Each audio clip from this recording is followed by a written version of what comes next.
진이고, 중간에 있으면 감이고, 맨 위에 있으면 간이 되는 거죠. 예? 큰아들, 가운데 아들, 막내 아들. 마찬가지로 곤모한 데서 소는 장녀에서 예, 그 음괴가 맨 음이 아래에 있으면 하나 있으면 장녀, 중간에 있으면 예, 가운데 딸, 그리고 맨 위에 있으면 막내 딸. 예, 이렇게 나왔다 그 말이죠. 그 다음에 이제 문왕팔계 방위는 아까는 건괴가 남쪽이고 예, 곤괴가 북쪽이고 그리고 감괴가 서쪽이고 이괴가 동쪽이었는데 그거하고 다르게 이괴가 남쪽이고 감괴가 북쪽이고 그러니까 이괴는 남쪽이고 여름이에요. 그리고 밑에 감괴는 북쪽이고 겨울. 그 다음에 왼쪽에 진괴는 봄이고 동쪽. 오른쪽에 택괴는 서쪽이고 가을이에요. 그리고 거기 곤괴는 서남이고 뭐라고 그럴까요? 한여름. 건괴는 서북이고 한가을. 간괴는 동북이고 이른 봄.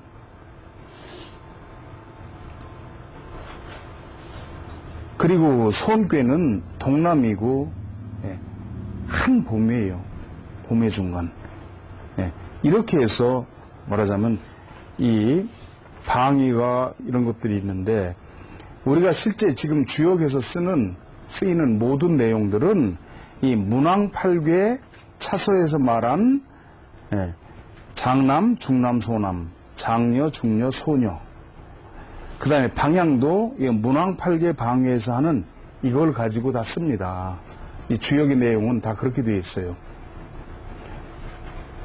그러니까 그럼 이 복희팔계를 선천팔계라 그래요. 선천. 옛날에 선천적으로 있던 것이다.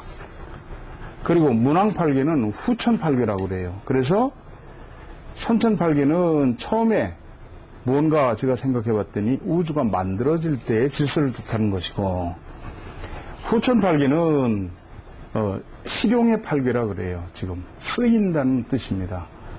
그 현재 쓰이는 방위, 그 다음에 방향, 계절, 사물, 사람, 그 다음에 여기에는 냄새, 맛, 동물 뭐 여러 가지가 여기 다 포함이 되죠.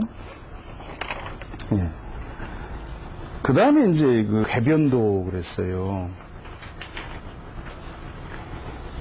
이 궤변이라고 하는 건 뭐냐 하면 어떤 궤가 만들어질 때는 이 궤가 변해서 만들어진다 그 말이죠. 그래서 보시면 범, 이름, 일양직궤, 각, 육. 하나의 하나의 양만으로 있는 궤는 각각 6개인데 개, 자, 복, 구일에 모두 복, 지뢰복이라는 궤로부터 온 것이다. 예? 오음, 오양궤, 동, 도, 이 오음, 오양이나 이름, 일양이나 같은 거죠. 지금. 그래서 보시면 첫 번째 맨 밑에 지뢰복이 있죠. 근데 여기서 양이 하나 위로 올라가면은 치수사가 되고 또 하나 위로 올라가면 지산 겸이 되고 또 하나 올라가면 뇌지예가 되고 또 하나 올라가면은 수지비가 되고 맨 위에 올라가면 산지박이 됐다. 양이 이렇게 하나씩 움직이면 그 말이고 그 다음에 그 옆에 보면 이게 천풍국궤죠. 천풍국궤에서 음이 맨 밑에 있는데 가운데 하나 올라가면 동인, 천화동인이 되고 세 번째로 올라가면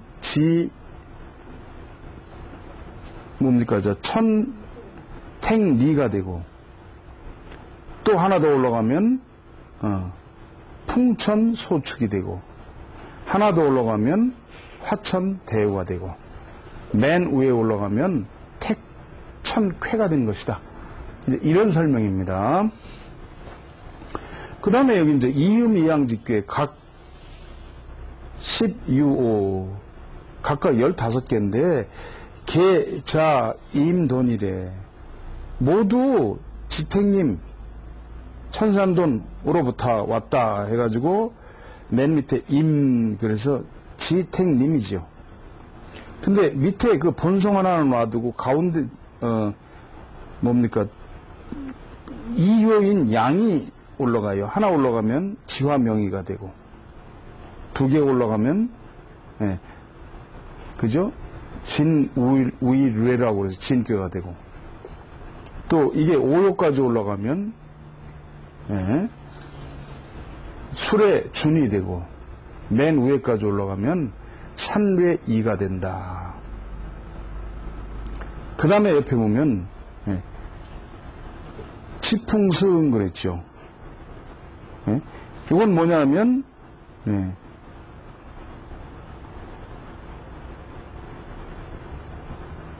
이 승이라고 하는 괴에서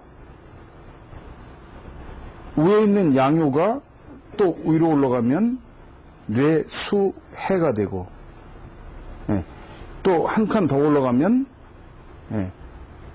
가무이숙괴가 되고 또 한 칸 더 올라가면 산수몽괴가 된다 그 말이에요.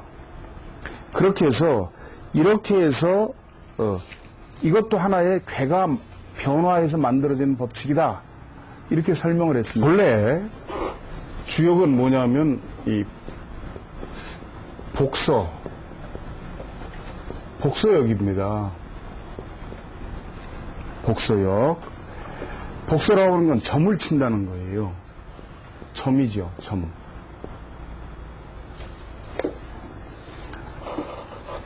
원래 주역이 처음 만들어졌을 때는. 그런데 이 복이라고 하는 건 뭐냐면 복은 거북이 껍질.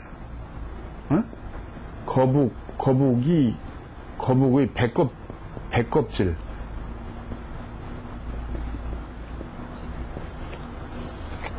배껍질을 고대 춘추에 보면은 큰 거북이를 잡잖아요. 그럼 이걸 잘 살려두고 있다가 길일에 그 거북이를 잡아요. 그 거북이를 죽여가지고 그 거북이 이 배껍질을 분리해서 넣고서 끓여요. 계속 끓이면 여기서 유기질이 다 빠져나가고 그 배 껍질만 딱 남아요. 뼈만. 그럼 그거를 잘 말려서 그런 것들을 놔두었다가 국가의 중요한 대사, 전쟁이라든지 그 다음에 임금이 뭐 결혼하는 문제라든지 뭐 이런 국가의 뭐 도읍을 옮긴다든지 이럴 때는 아주 큰 거북이 껍질을 써요. 그래가지고 점을 치는데 이건 어떻게 생겼느냐 하면은 대략 이제 이런 식으로 생겼어요. 거북이 이렇게 앞에서 보면.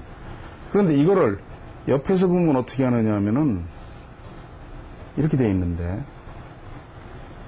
여기를 오목하게 만들어서 이거 없는 거죠. 그랬다가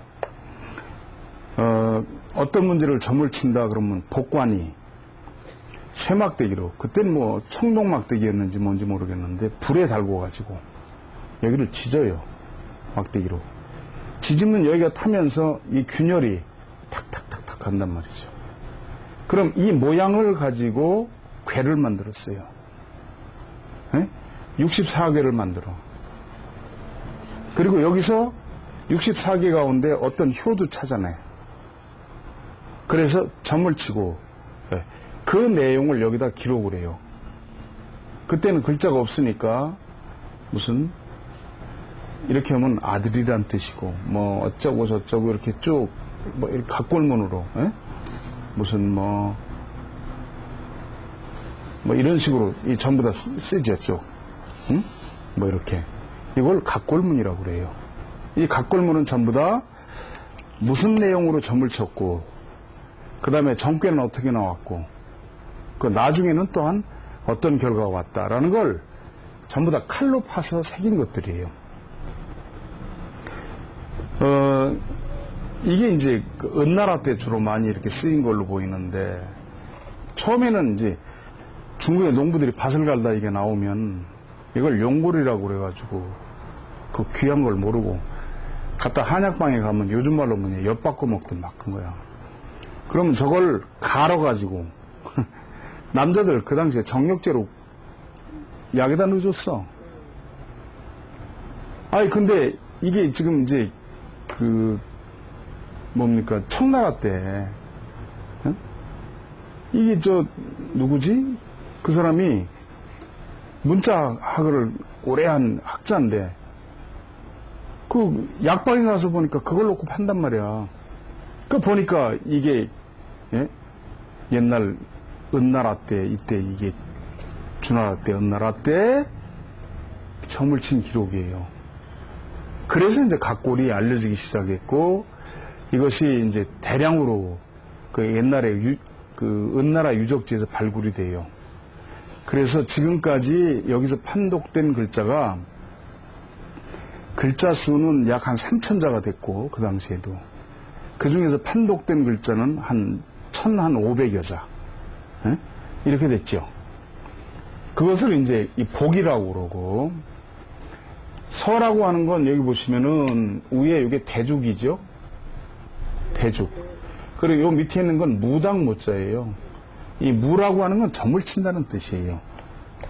그 서죽, 대나무로서 점을 친다는 것인데, 원래는 시초라고 하는 풀이 있었습니다. 네. 시초.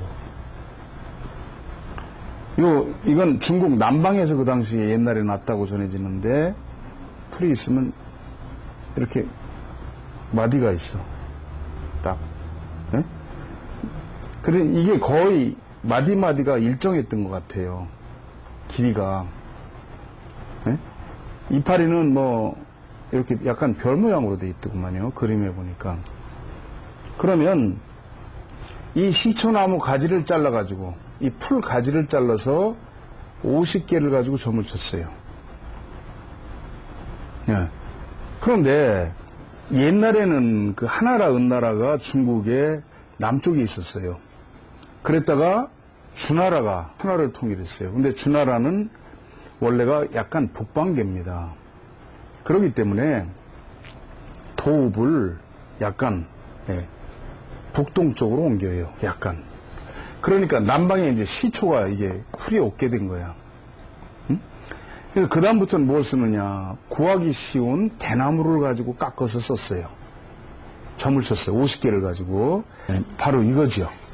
이게 서죽. 50개. 시초로 구하기 어려우니까. 그래서 이 대나무를 가지고 이제 점을 친 거죠.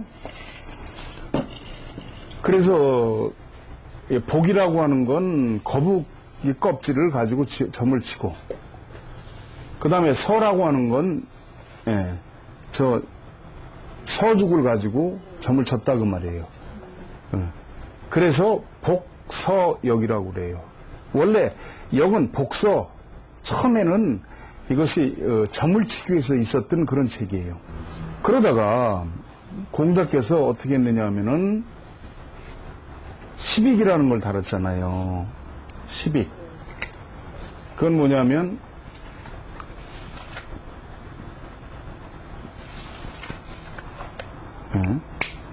단전, 그 다음에 상전, 그리고 그러니까 단전상하, 상전상하, 계사전상하, 그 다음에 설괴전, 서괴전, 잡괴전, 그리고 건괴하고 곤괴에만 있는 문헌전.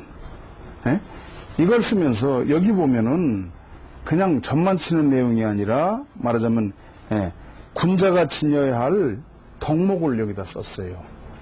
그 다음에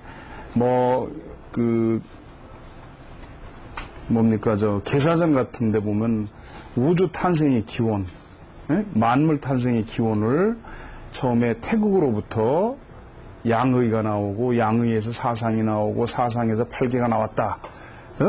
이렇게 해가지고 우주와 만물 탄생의 기원을 설명하고 있고, 그 다음에 소위 군자라고 하는 말을 써서 그것으로서 말하자면 그 군자가 지녀야 될 덕목이라든지 뭐 이런 것들, 그 다음에 설괴전은 왜 그 괴가 어떤 의미를 띠고 있는지, 석괴전은 왜 64괴가 순서에 의해서 어떻게 나오게 됐는지, 그리고 이제 잡괴전이라고 그래서 그 나머지에 관해서 이제 쭉 다른 것을 쓰셨어요. 그래서 보면 뭐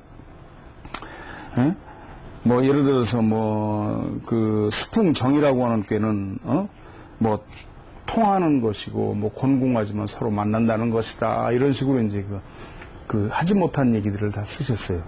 그렇게 함으로써 여기서 이제 뭐가 생기느냐 하면은 군자의 덕목이라고 하는 것을 공자가 여기다 말 그대로 육아지요, 육아. 유교. 이걸 육아적으로 이걸 해석을 해요. 이것이 십익이죠.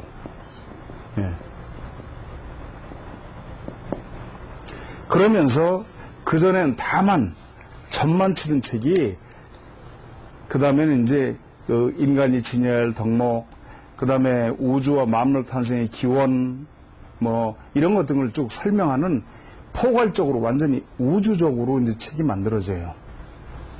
그러면서 이 복소역에서 그 다음에 이제 우주도 설명하고 모든 걸 설명하는 것을 상수역이라고 그래요.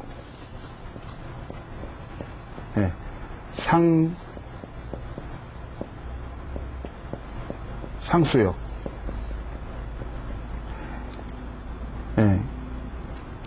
주역에는 괴에는 상이 있잖아요, 그죠? 그리고 숫자가 있잖아. 거는 1이고 태는 2고 뭐 해서 그 숫자가 있단 말이죠. 64개 안에도. 그래서 상과 수로서 역을 해요. 이건 뭐냐 하면 천체 우주를 설명을 해요. 그 한나라 때 이것이 아주 굉장히 번성을 했는데 굉장히 많은 학자들이 이걸 다 했죠. 그래서 우주도 설명하고 이걸 가지고 천체도를 그렸는데 그 당시에 보면 2500개의 별자리를 추산해서 그렸는데 그게 오늘날 관측되는 별자리와 일치를 해요. 지금부터 2000여 년 전에. 이것이 상수역이에요. 이 상수역에는 뭐가 포함이 되느냐 하면 저 위에 있는, 따라서 복서역도 같이 포함이 돼요. 이제 이거를 같이 사람들이 계승해서 같이 하게 돼요. 그러니까 상수역이 굉장히 발달을 해요, 한나라 때. 그러면서 이게 주역만 가지고 하려니까 어렵잖아요. 어려우니까 경방이라고 하는 사람이,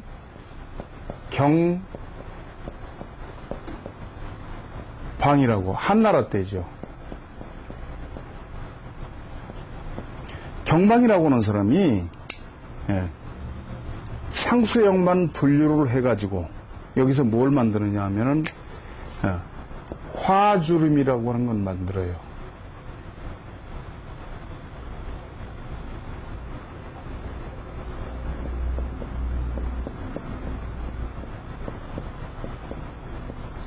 화주림이라고 하는 전법을 개발을 해요.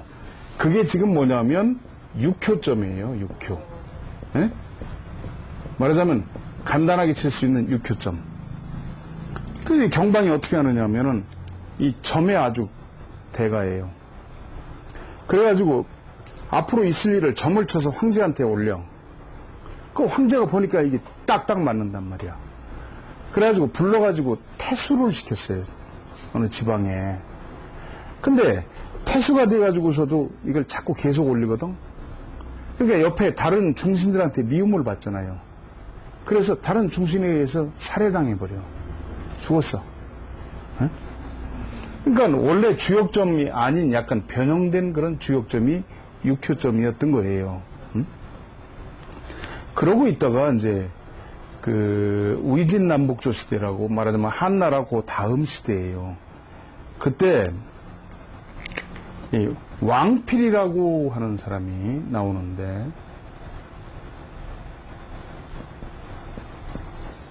왕필